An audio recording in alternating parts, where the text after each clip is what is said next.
Bonjour à tous. Aujourd'hui, nous allons revenir sur la deuxième plante de base que je vous avais présentée il y a 2 ans, le pissenlit. On l'appelle aussi dent de lion, chicorée jaune, couronne de moine, salade de taupe ou florin d'or. Son nom français vient du Moyen-Âge où son effet diurétique bien connu lui a valu le nom de pis-au-lit. C'est une plante que tout le monde connaît et reconnaît. Il est souvent considéré comme une mauvaise herbe, alors même qu'il est une véritable pharmacie naturelle et une plante comestible qui s'adapte à de nombreuses recettes. On a identifié plus de 2000 espèces de pissenlits à travers le monde et toutes sont comestibles dans leur intégralité, feuilles, fleurs, boutons et racines. Le pissenlit est devenu emblématique sur la couverture des dictionnaires Larousse avec le slogan Je sème à tout vent pour symboliser la dissémination des connaissances et de la culture grâce au dictionnaire.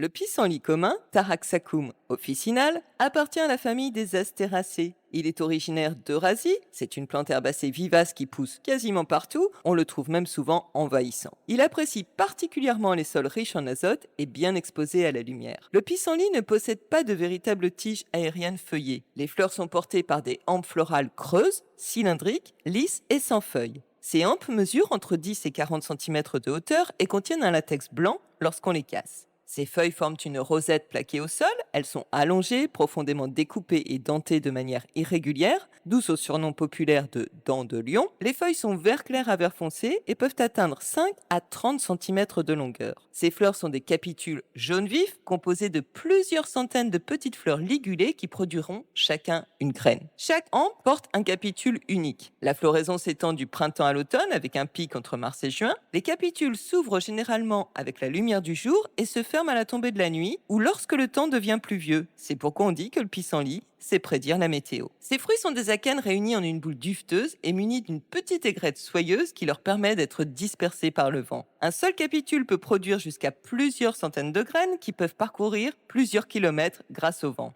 Cette stratégie explique en partie l'incroyable capacité du pissenlit à coloniser les espaces, et certaines espèces de pissenlit produisent aussi des graines sans fécondation, c'est ce qu'on appelle l'apomixie, et cela leur permet de se reproduire même en l'absence de pollinisateurs. Le pissenlit possède une racine pivotante, épaisse et charnue qui peut descendre à plus de 50 cm dans le sol. La racine est brune à l'extérieur et blanche à l'intérieur. Elle constitue une importante réserve nutritive pour la plante.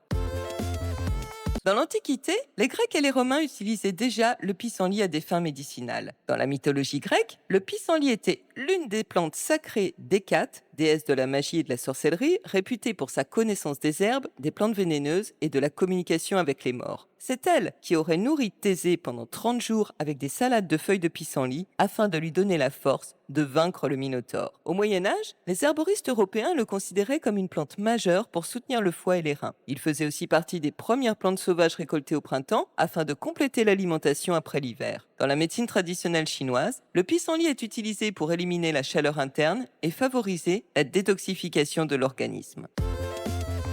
Alors le pissenlit a des propriétés détoxifiantes, il stimule le foie et aide à l'élimination des toxines. Il est souvent utilisé dans les cures de printemps. Le pissenlit a des propriétés cholérétiques et cholagogues, il favorise la production et l'évacuation de la bile. Le pissenlit a des propriétés digestives, les substances amères présentes dans les feuilles et les racines stimulent l'appétit, les sécrétions digestives et le confort digestif en général. Les racines de pissenlit en particulier sont utilisées pour stimuler le foie et aider à la gestion du diabète grâce à leur action sur la glycémie. Le pissenlit a des propriétés diurétiques, son surnom de pissenlit vient de sa capacité à favoriser l'élimination urinaire, mais contrairement à certains diurétiques, il apporte en même temps du potassium, ce qui en limite les pertes. Le pissenlit a des propriétés antioxydantes, les flavonoïdes et autres composés phénoliques qu'il contient contribuent à protéger les cellules contre le stress oxydatif. Et en usage externe, le latex de pissenlit, appliqué sur les verrues, les fait fortement diminuer, voire disparaître. Alors quelques précautions, les personnes souffrant de troubles biliaires, de calculs ou suivant un traitement médical doivent demander l'avis d'un professionnel de santé avant une utilisation régulière à visée thérapeutique. Et le latex de la tige peut provoquer parfois des allergies cutanées.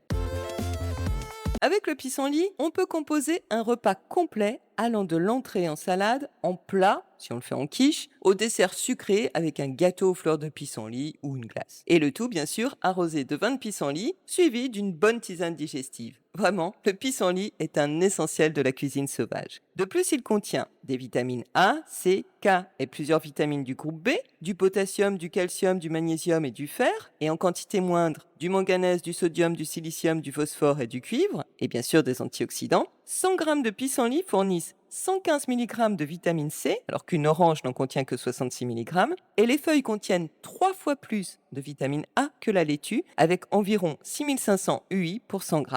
Les jeunes feuilles de printemps sont les plus tendres. Elles se consomment en salade, mélangées ou non à d'autres jeunes pousses, mais on en fait aussi des pestos, des soupes, des purées, des pains, ou bien on peut les utiliser comme un légume, à la manière des épinards. Dans ce cas, il est conseillé de les faire tremper 10 minutes dans de l'eau, puis de les blanchir 3 minutes dans l'eau bouillante avant de les faire sauter pour atténuer leur amertume. On peut même les intégrer à des jus de légumes ou à des smoothies. Les fleurs peuvent être utilisées pour décorer les plats, pour aromatiser des boissons, ou alors on peut les préparer en beignets ou en omelette. La plus célèbre transformation des fleurs de pissenlit est bien sûr la cramaillotte, cette gelée de fleurs qu'on appelle aussi parfois miel de pissenlit. Quand on utilise les fleurs, on ne prend que les parties jaunes, sans aucune bractée ni tige, qu'il faut donc retirer à chaque capitule, et c'est un travail qui est un petit peu long et fastidieux. On peut aussi bien sûr en faire du vin de pissenlit, une boisson sucrée et parfumée. Les boutons floraux, quand ils sont encore fermés, peuvent être conservés dans du vinaigre et utilisés comme des câpres pour agrémenter les salades ou bien accompagner des viandes ou des poissons, mais on peut aussi les ajouter crus à des salades.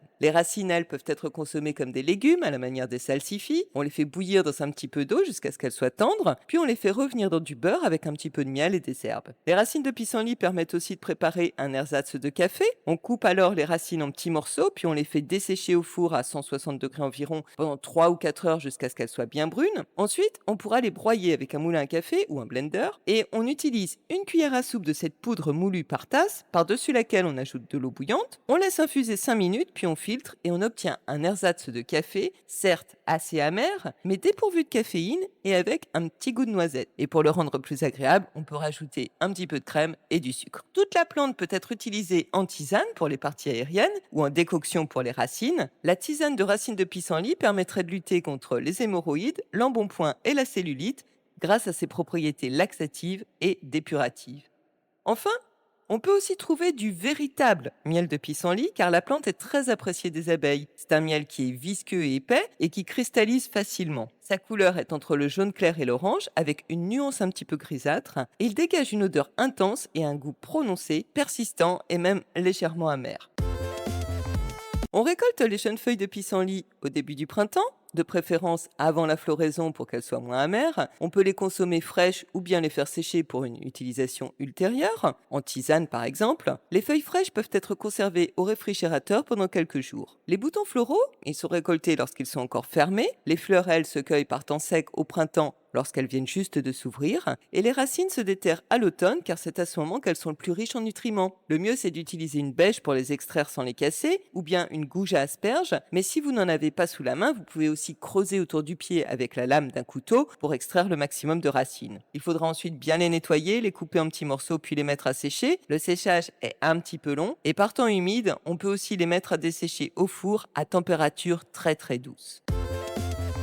Au jardin, le pissenlit est une plante mellifère qui offre un nectar et un pollen abondants. Il constitue une ressource précieuse pour les abeilles et les autres pollinisateurs au début du printemps, lorsque peu de fleurs sont encore disponibles. Le pissenlit est aussi une plante bioindicatrice. Lorsqu'il est abondamment présent, il révèle un sol compacté ou riche en azote. Par ailleurs, ses racines étendues ameublissent les sols, aèrent la terre et contribuent à réduire l'érosion des sols. Elles puisent les nutriments en profondeur et elles les mettent ainsi à disposition des autres plantes. Le pissenlit est loin d'être une mauvaise herbe, c'est plutôt un fertilisant naturel. D'ailleurs, le purin de pissenlit stimule la croissance des arbres et des arbustes fruitiers. Les feuilles ayant servi à confectionner ce purin pourront être ajoutées au compost pour enrichir le sol en nutriments. En cosmétique, les extraits de feuilles de pissenlit sont utilisés pour leurs propriétés régénérantes, reminéralisantes, adoucissantes et antioxydantes. C'est un excellent soin réparateur naturel de la peau abîmée et fragilisée. C'est aussi un allié précieux pour traiter tous les problèmes de peau comme l'acné, le psoriasis, l'eczéma ou la cellulite.